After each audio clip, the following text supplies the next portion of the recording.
지금 이 순간 당신은 스마트폰 화면 속 은행 앱을 켜고 통장 잔고를 확인하고 있을지도 모릅니다. 화면에 찍힌 숫자는 당신에게 어떤 감정을 불러일으킵니까? 안도감인가요? 아니면 막연한 불안감인가요? 당신은 스스로에게 이렇게 속삭입니다. 일단 1억만 모으면 숨통이 트일 거야. 혹은 조금 더 야망을 가져. 10억만 있으면 평생 놀고 먹을 수 있겠지라고 상상합니다.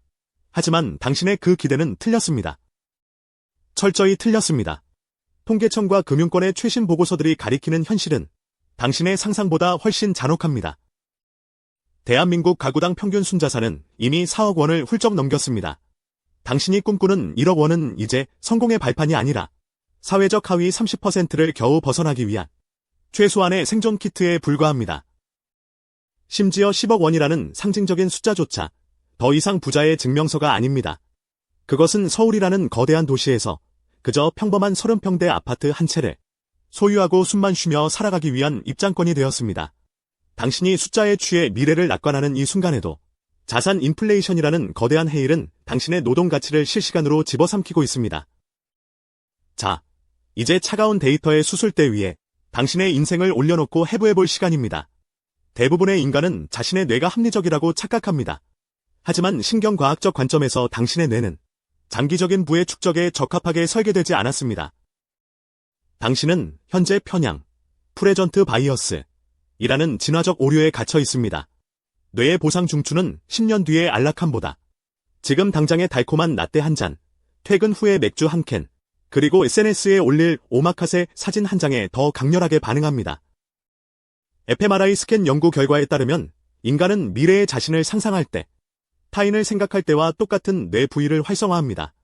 즉, 당신에게 10년 후에 늙고 병든 당신은 그저 모르는 아저씨나 아줌마일 뿐입니다. 그러니 그 낯선 타인을 위해 현재의 당신이 고통스럽게 돈을 모을 이유를 찾지 못하는 것입니다. 이것이 당신이 매번 저축은 다음 달부터라고 미루는 생물학적 이유입니다. 사회적 환경은 이 오류를 부채질합니다. 당신의 인스타그램 피드를 채우는 친구들의 화려한 여행 사진과 명품 언박싱 영상은 당신에게 상대적 박탈감을 주입합니다. 심리학에서는 이를 파노플리 효과라고 부릅니다. 특정 상품을 소비함으로써 그 상품을 소비하는 상류 계층과 자신이 같아졌다고 믿는 환상이죠. 당신은 1억 원을 모으는 지루한 과정보다 36개월 할부로 독일제 자동차를 사는 순간의 쾌락을 선택합니다. 하지만 계산기를 두드려 봅시다. 사회초년생인 당신이 월 200만 원씩 숨만 쉬고 저축한다고 가정해 봅시다. 1억 원을 만드는 데 정확히 4년 2개월이 걸립니다. 이 기간은 찰리 먼거가 말한 첫 10만 달러를 모으는 지옥 같은 구간입니다. 이 시기 당신의 자산 증식 기여도는 노동소득이 100%, 자본소득은 0%입니다. 당신의 몸이 부서져라 일해서 버는 돈 외에는 단 1원도 불어나지 않는다는 뜻입니다. 문제는 이 4년 2개월 동안 당신이 견뎌야 할 기회비용입니다. 당신이 컵라면을 먹으며 1억을 모으는 동안 이미 자본을 가진 자들은 그 돈을 굴려 당신의 4년치 노동력을 단 몇 달 만의 수익으로 거둬들입니다.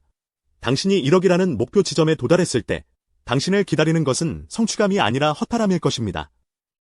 그 돈으로는 서울의 내 몸 하나 뉘일 번듯한 집에 전세 보증금조차 감당하기 어렵다는 사실을 깨닫게 되기 때문입니다. 1억 원은 당신에게 부자라는 타이틀을 주는 것이 아니라 이제 겨우 자본주의라는 게임 테이블에 앉을 수 있는 칩 하나를 쥐어줄 뿐입니다. 이제 감정을 배제하고 오직 숫자와 통계로만 당신의 위치를 확인해 봅시다. 데이터는 거짓말을 하지 않습니다. 그리고 그 진실은 당신을 매우 불편하게 만들 것입니다. 먼저 1억 원의 현실입니다.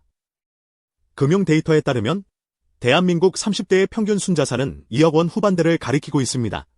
하지만 여기서 평균의 함정에 빠지면 안 됩니다. 상위 1%의 슈퍼리치들이 평균값을 기형적으로 끌어올리고 있기 때문입니다. 더 정확한 지표인 중앙값을 보면 30대의 자산 중앙값은 1억 원 언저리에 머물러 있습니다. 즉, 당신이 1억 원을 모았다면 당신은 딱 중간, 그 이상도 이하도 아닌 위치에 서게 됩니다. 중간이면 괜찮지 않나 라고 안일하게 생각할 수 있습니다. 하지만 이 중간의 의미는 과거와 다릅니다. 과거의 중간은 중산층을 의미했지만 현재의 중간은 잠재적 빈곤층을 의미합니다. 물가 상승률을 감안한 실질 구매력을 봅시다. 통계청의 소비자 물가 지수를 역산해보면 10년 전의 1억 원과 지금의 1억 원은 가치가 30% 이상 차이가 납니다.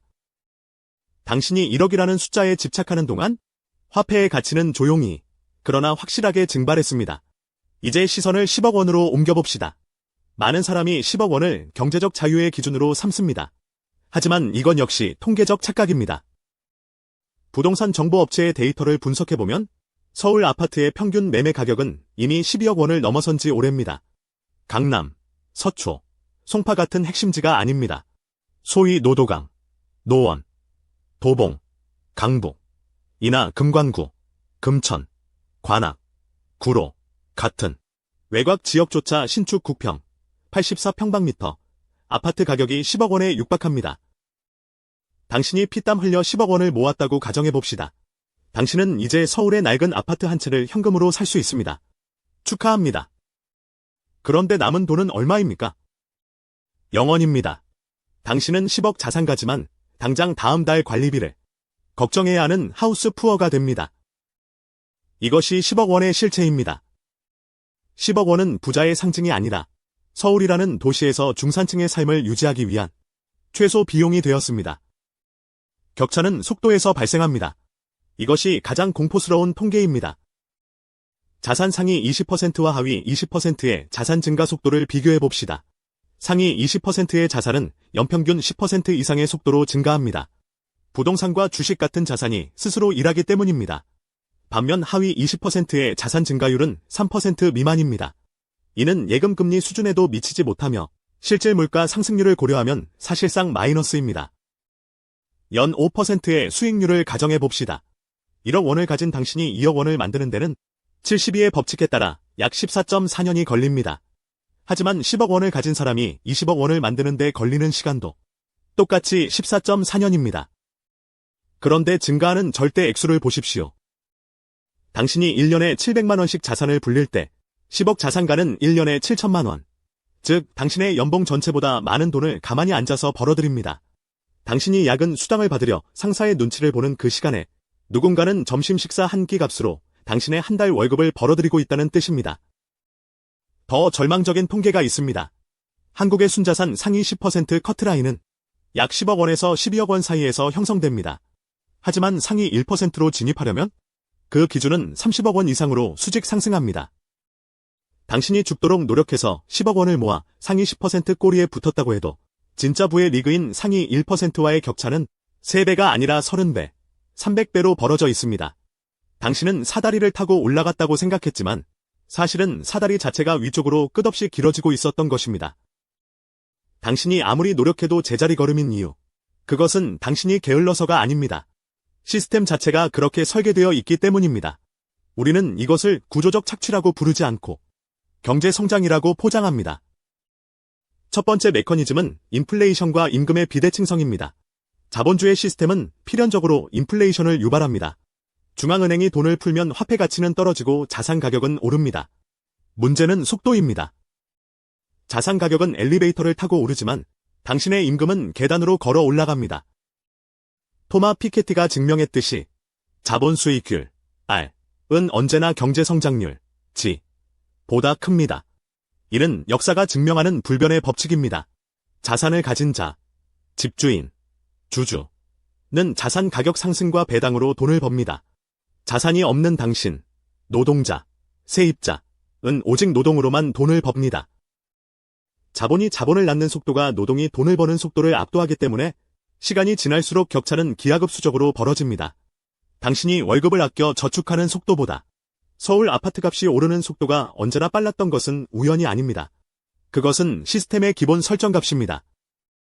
두 번째 메커니즘은 레버리지의 불평등입니다.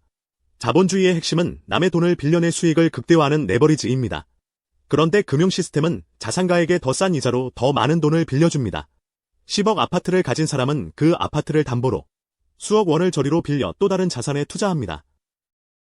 반면 1억 전세에 사는 당신은 전세자금 대출 이자를 갚느라 허덕입니다.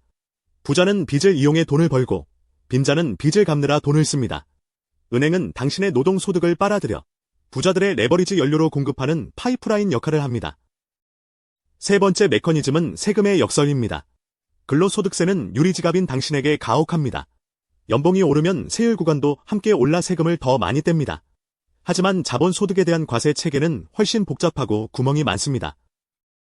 주식 매매 차익에 대한 비과세, 부동산 보유세의 공제 혜택, 법인 설립을 통한 비용 처리 등 자산가들은 합법적으로 세금을 줄일 수 있는 수만 가지 방법을 가지고 있습니다.